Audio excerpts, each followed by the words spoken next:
Hallo julle mooi mense, hoe gaan het vandag met julle almal? Ek hoop het gaan goed met elkeen van julle. My naam is Olga en welkom by my kanaal. Vandag is dit die 24ste Februarie en ons gaan aangaan met Sarah Young se Jesus se luister se daaglikse gewyde. So kom ons spring in en kyk wat se versies ons vandag moet saam lees.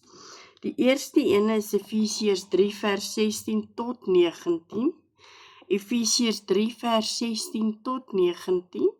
Dan is dit 1 Tessalonisense 5 vers 17, 1 Tessalonisense 5 vers 17 en die laaste een is 1 Johannes 4 vers 12. 1 Johannes 4 vers 12. So gaan gryp julle Bybels en dan lees ons gou saam en ek sien julle aan die ander kant. Reg, so nou dat julle julle Bybels het en dit is oop by Efesiërs 3 vers 6, Efesiërs 3 vers 16 en kom ons lees gou saam.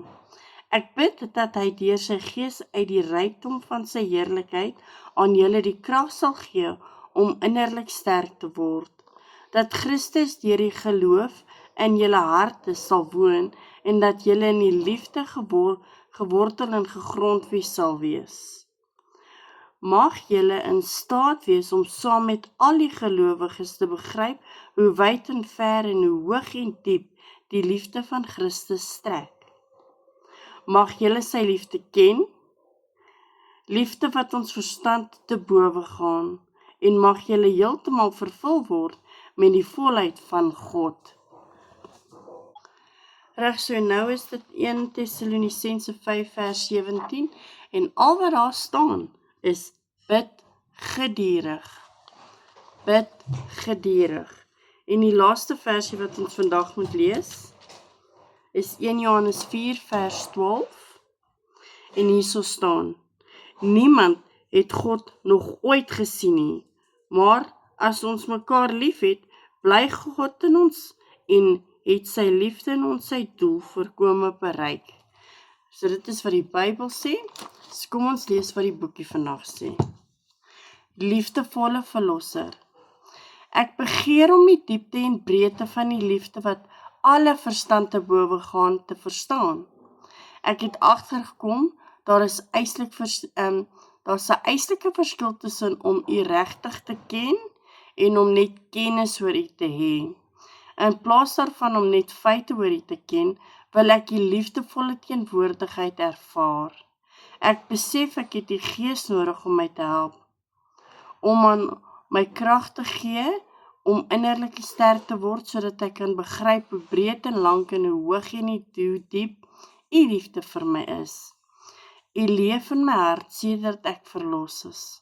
Ek het agtergekom hoe meer ruimte ek vir u in my binneste maak, hoe meer vul u my met u liefde. U is besig om my te leer om hierdie ruimte nog groter te maak deur genoeg tyd saam met u deur te bring en u woord deel van my lewe te maak.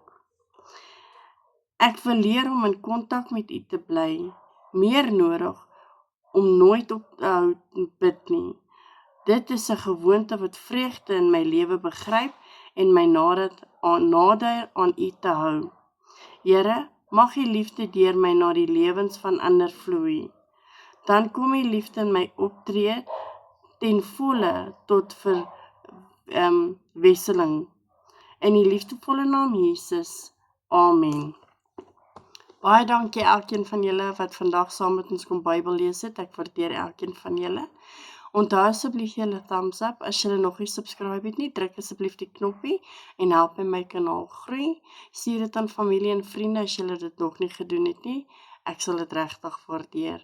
En julle onthou net, almal in die lewe het 'n bietjie liefde en Jesus nodig. Sien julle almal weer môre. Bye.